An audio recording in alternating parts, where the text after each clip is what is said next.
الحمد للہ رب العالمین والعاقبۃ للمتقین والصلاة والسلام علی اشرف الانبیاء والمرسلین نبینا محمد وعلی آلہ وصحبہ اجمعین اما بعد فاعوذ باللہ السمیع العلیم من الشیطان الرجیم من ہمزہ ونفخہ ونفثہ بسم اللہ الرحمن الرحیم قال اللہ تعالی فاعلم انه لا اله الا الله وقال عز وجل ولقد آتينا لقمان الحكمة ان اشكر لله ومن يشكر فانما يشكر لنفسه ومن كفر فان الله غني حميد واذ قال لقمان لابنه وهو يعظه يا بني لا تشرك بالله ان الشرك لظلم عظيم اللهم لا سهل الا ما جعلته سهلا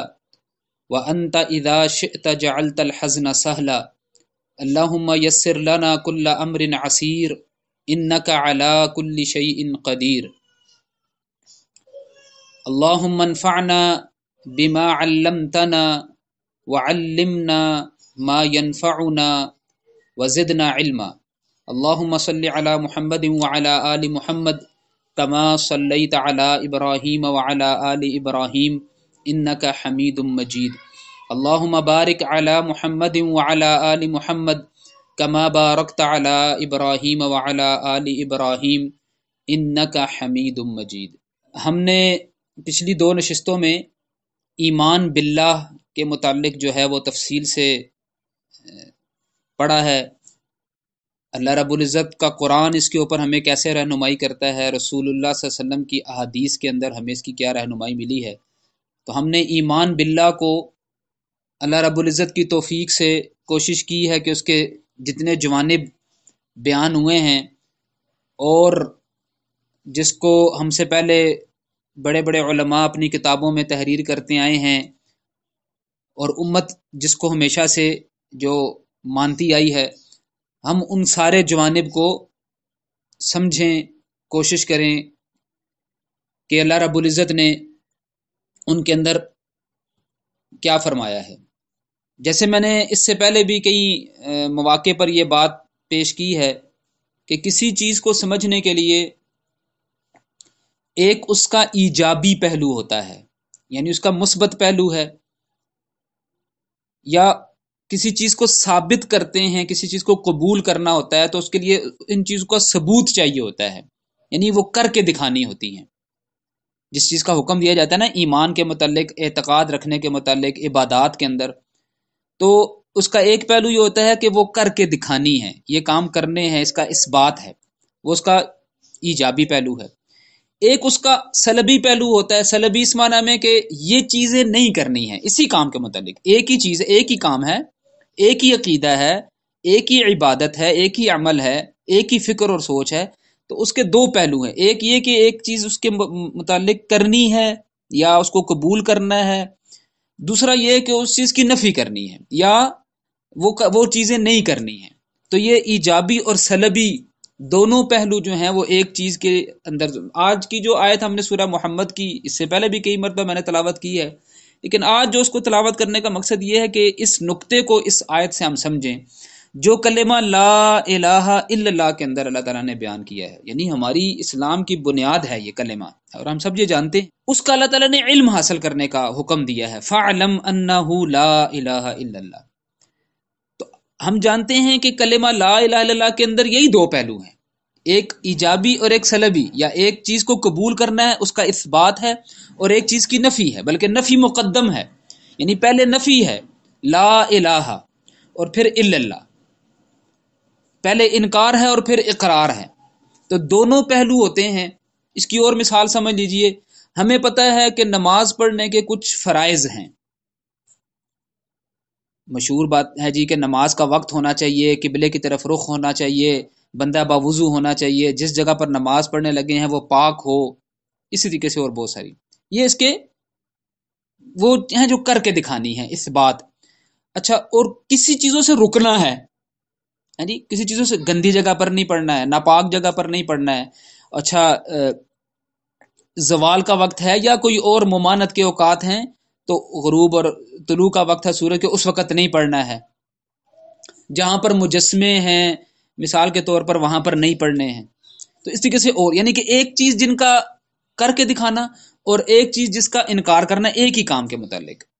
روزے کے لیے بھی ایسے ہے، زکوٰۃ کے لیے بھی ایسے ہے، ایمانیات کی جتنی شاخیں ہیں ان کے جیسے ہم نے پیچھے پڑھا ہے کہ کن چیزوں کو کر کے دکھانا ہے، اثبات اور نفی. تو ایمان باللہ کے متعلق ابھی تک ہم جو پچھلے 2 سیشنز میں پڑھتے آئے ہیں وہ گویا ایجابی پہلو تھا، اس کا اثبات ہے کہ یہ ہونا چاہیے، یعنی کہ اللہ رب العزت کے وجود کو ماننا ہے، اللہ رب العزت کے رب ہونے کو ماننا ہے، یعنی کہ اثبات ہے، کر کے دکھانا ہے. اللہ رب العزت کو اکیلا معبود الہ ماننا ہے، عبادت کی جتنی شکلیں ہیں صرف اس کے لیے کر کے دکھانی ہیں. اور اللہ رب العزت کی صفات کا اقرار کرنا ہے، اس کے اسماء کا اقرار کرنا ہے. آج سے جو ہم ٹاپک شروع کر رہے ہیں وہ یہ ہے کہ وہ کون سی چیزیں ہیں جو ایمان باللہ کے ساتھ نہیں کرنی ہیں. اگر وہ کی تو ایمان باللہ نل ضائع ہو جائے گا، قبول نہیں ہوگا اللہ تعالیٰ کے ہاں. تو وہ ایمان کے منافی باتیں، یعنی کہ وہ سلبی باتیں، وہ جو جن کا انکار کرنا ہے، وہ کہ جن سے رک کر رہنا ہے، بچ کر رہنا ہے. تو چیزیں جو ہیں وہ اپنے ازداد سے پہچانی جاتی ہیں، جیسا کہ کئی موقع پر آپ سے کہا. ایمان باللہ یہ اس کا مثبت پہلو ہے. اس کا ضد کیا ہے؟ اللہ تعالیٰ کے ساتھ شرک کرنا، اللہ تعالیٰ کا کفر کرنا اور منافقت کرنا. تو یہ 3 چیزیں ہیں جو ایمان باللہ یا ایمان کی دوسری جو باتیں ہیں وہ بالعموم اور ایمان باللہ بالخصوص اس کے ایمان کو ضائع کر دیتی ہیں.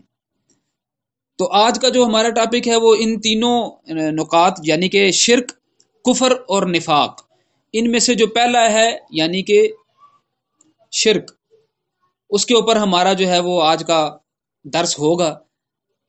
تو آج کے درس میں کہ اللہ تعالیٰ کے ساتھ شرک کرنا، اس حوالے سے ہم شرک کے معنی کو پڑھیں گے انشاءاللہ. اچھا، شرک کا یہ بیان پڑھیں گے اس کے متعلق جو ہمیں وحی نے بتائی ہے، اس کی ہولناکی کے متعلق، اس حیثیت کے لحاظ سے وہ شرک کیا چیز ہے، شرک کی نوعیت کیا ہے، یہ بھی اس کے معنی اور مفہوم کے اندر شامل ہے. اچھا، وہ کون سے ذرائع ہیں، کون سے اسباب ہیں، کون سے راستے ہیں جن کے ذریعے سے شرک ہو جایا کرتا ہے. شرک کا پھر انجام اللہ رب العزت نے کیا بیان کیا ہے اور رسول اللہ صلی اللہ علیہ وسلم نے ہمیں کیا اس کے بارے میں خبر دی ہے. شرک کی اقسام پڑھیں گے انشاءاللہ، اور پھر شرک کی مختلف صورتوں جو پائی جاتی رہی ہیں مشرک قوموں کے اندر بھی اور جو کلمہ پڑھنے والوں کے اندر بھی آ جایا کرتی ہیں، یا اس سے پہلے بھی اہل کتاب کے اندر پائی جایا کرتی تھی، تو وہ پڑھیں گے.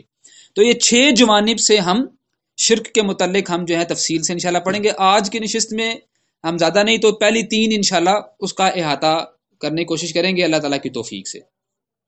تو پہلی چیز ہے شرک کے معنی. شرک کا معنی لغوی طور پر شرک یا شراکت یا اشتراک، یہ کلمات استعمال ہوتے ہیں. اس کا مطلب ہوتا ہے ایک ہی معنی میں ہیں. ان کا مطلب ہے حصہ داری. حصہ داری ہم عموماً طور پر کہتے ہیں جی کہ ہاں اس مکان میں فلانے کی شراکت ہے. اچھا، یہ کمپنی فلانے لوگوں کے اشتراک سے وجود میں آئی ہے، یعنی کہ ان کا حصہ ہے اس میں، وہ اس کمپنی کے اس مکان کے شیئرز میں سانجھے ہیں، برابر ہیں. تو شرک، شراکت اور اشتراک کا مطلب ہے حصہ، کسی کا حصہ اس میں ہونا، وہ بھی اس چیز کے اندر اس کا ملکیت میں وہ بھی اس کا سانجھا ہے. شریک جو ہے وہ حصے دار کو کہتے ہیں، اس سے اسم الفاعل ہے شریک، حصے دار کو شریک کہتے ہیں. شریک بنانا کیا ہوتا ہے؟ یعنی کہ ایک کو دوسرے کا شریک یعنی پارٹنر ٹھہرا دینا.